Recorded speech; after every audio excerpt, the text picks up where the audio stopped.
Shalom. This is Bishop Nathaniel of Israel United in Christ. I want to start off by saying thank you to all of our Booster Club members for your many donations and much more, your prayers. We visited faraway countries and strange lands. We've even spoken to dignitaries and were detained for spreading the glorious gospel in Cuba. The truth is that the descendants of the 12 tribes of Israel were scattered throughout the world. Help us on our journey as we continue to raise up the nation of Israel. 12 tribes worldwide. Join or donate today. Shalom.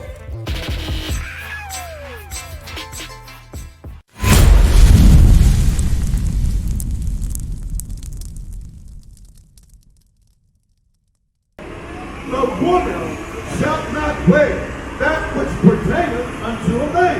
Now what the women wear today that pertains to men? Pants, exactly. So you know that, right? Read. Neither shall a man put on a woman's garment. And men should not wear dresses. Okay, because there's going to be a penalty for that. Read.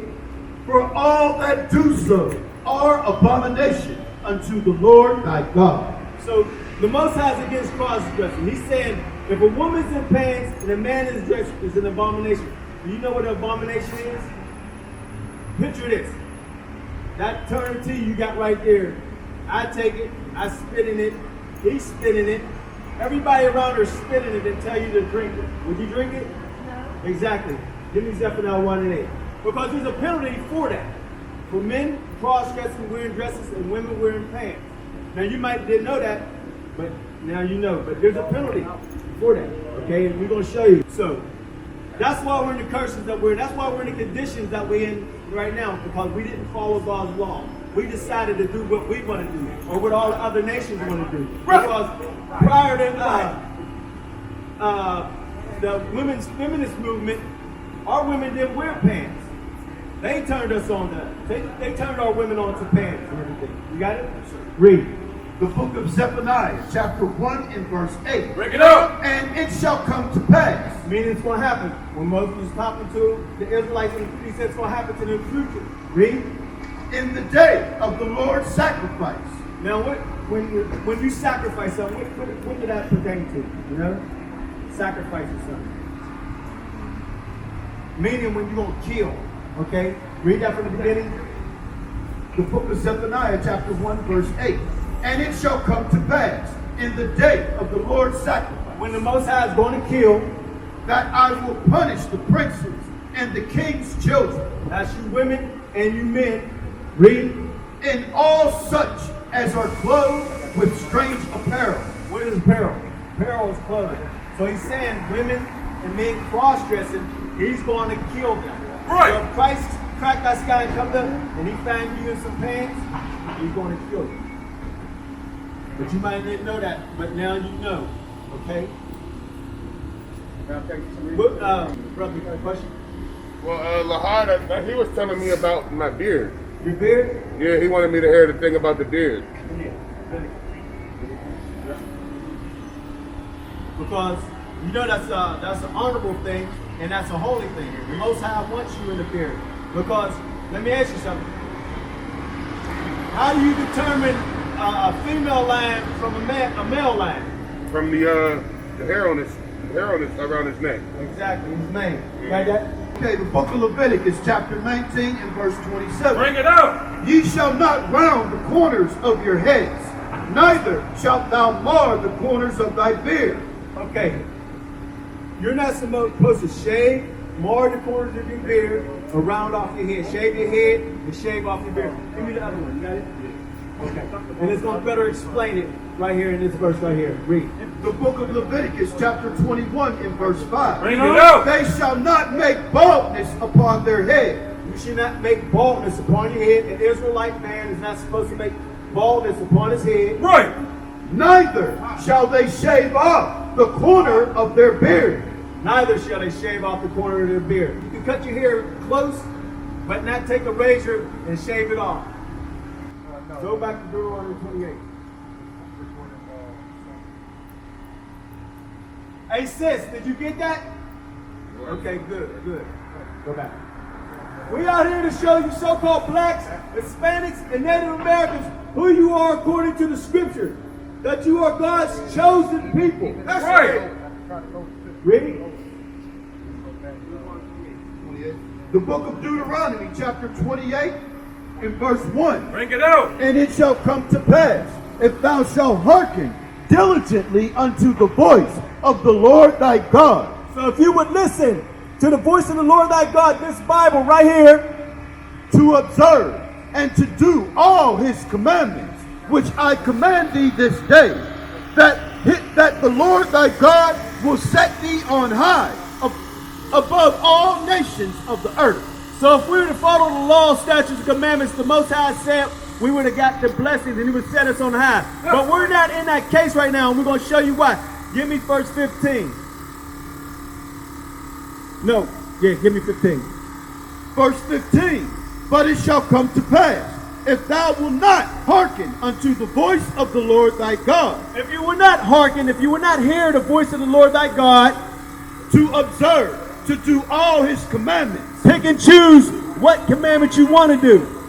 And his statutes, which I command thee this day, that all these curses shall come upon thee and overtake thee. All these curses will come upon thee and overtake thee. Verse 16. Verse 16. Cursed shalt thou be in the city. The so-called blacks and Hispanics and Native Americans, you are cursed in the city. Right. You are the first fired, the last hired. Right. You live in the ghettos. Right. You live in the slums. You live in a project. Right. You know what I mean? Read. Cursed shalt thou be in the field. And when were we cursed in the field? We was cursed in the field when we was picking cotton. Right. During slavery time. Right. Give me verse 32. Verse 32. Take it out. Thy sons and thy daughters shall be given unto another people. And when we were in slavery, our sons and our daughters were given to another people.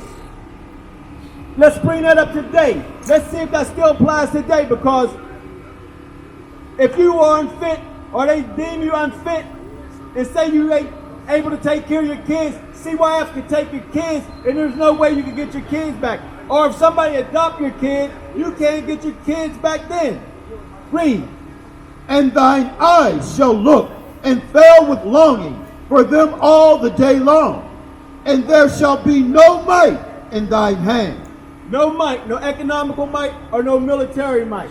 You can't get your kids back. That's right. Give me verse 48. Verse 48. Bring it out. Therefore shalt thou serve thine enemies. Serve who? Thine enemies. So God is comparing these people that you got to serve your enemy. He's calling your enemies. So let's see who these people are. Read. Which the Lord shall send against thee. The Lord sent them against us because we broke the law, statutes, and commandments. Read. Right. In hunger. In hunger. Who do you have to serve for your food? Where do you got to go to get your food, your groceries? Where you got to go? God said you have to serve your enemy for your food. Read. And in thirst. Thirst, if you want your strong drink, if you want Dasani, Aquafina, your water, water comes freely from the sky, but if you caught outside trying to catch it with the bucket, you can get fined for it. Right. And if you don't pay your water bill, they shut your water off. Right. Read. And in nakedness. Nakedness. What is nakedness? Your clothing. We don't own no textile companies. If you look on the back of your tag on your shirt, you might find a name from all different other countries. That's right. Read. And in want of all things. In want of all things. What did that encompass?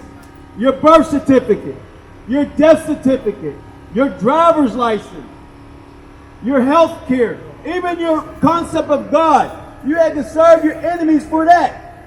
Because all along ago, we growing up, we thought Christ was white. But here to find out, Christ is not white. And we can prove that. That's right. Let's prove that. Oh, finish it out? Finish it out. And he shall put a yoke of iron upon thy neck. Who had yokes of iron upon their neck? The so-called blacks, Hispanics, and Native Americans. You're the one that had yokes of iron upon thy neck. Read. Until he have destroyed thee. We don't have yokes of iron on our neck today, but what is that saying? We are destroyed. We are destroyed now. We don't need the yokes of iron. We'll do what Master say. Because growing up all along, we thought Christ was white. And I bet majority of people out here think Christ is white. But we're going to show you that Christ is not white, and we're going to prove it out of the Bible. Got it? Read. The book of Revelations, chapter 1 and verse 1. Bring it out. The revelation of Jesus Christ. The root word of revelation is to reveal. What we're going to do for you today, we're going to reveal what Christ looked like. Read. Which God gave unto him to show unto his servants things which must shortly come to pass. Go to verse 11. Verse 11. And saying, I am Alpha and Omega, the first and the last. And what thou seest, write in a book. So Christ is talking to John the Revelator on the island of Patmos. He said, what you see is write in a book. Now, why would you want something written in the book? You would want it written in the book to be recorded, because he knew in the latter days that they were going to change his image to this demon, this devil right here. Read. Bring it out. Verse 14. His head and his hairs were white like wool. His head and his hairs were white like wool. Let's do a process of elimination between these two images right here. Verse 14. His head and his hairs were white like wool. We're going to do a process of elimination between these two images right here. He said Christ's head is white like wool. What pictures on these have white woolly hairs? This one. Read. As white as snow, and his eyes were as a flame of fire. Now, why was Christ's eyes as a flame of fire? Hey, sis. Now, why was Christ's eyes as a flame of fire? Do you know? Was he shooting out these laser beams? You got that? The book of Genesis, chapter 49, and verse 12. Bring it out. His eyes shall be red with wine. Moses prophesied that Christ's eyes will be red with wine because Christ drunk wine in moderation. Go back.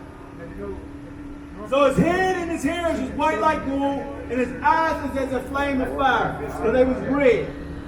Read. The book of Revelations, chapter 1, verse 15. Bring it out. And his feet. Now he's looking at Christ's feet. Back then they wore sandals, they didn't wear boots and everything. So he's looking at the top of Christ's feet. Read. Like unto fine brass. Like unto fine what? Like unto fine brass. What color is brass? Brass is a brown, a derivative of brown. It can be copper, brown, but it's a derivative of brown. So it's already brown complexion. Read. As if they burn in a furnace. So you take this brown brass foot and you burn it in a furnace. What color would he be? Black. We used to scream black power while heroin was pushed. But at the end of the day, nothing's in vain. IUIC has been given a vision. The tents of Judah has risen. Many has attempted the mission. Minor murmuring, omitting, and missing the mark. Just reading that he had the flame of fire in his eyes gave us the spark. We on Paul's mission. We out on the road. Purple and gold. From Mexico, Cuba, Haiti, Ghana, Sierra Leone. 144,000 boots banging, concrete crackling. These are our men repented at heart. The scriptures is proof. IUIC, we deliver the truth.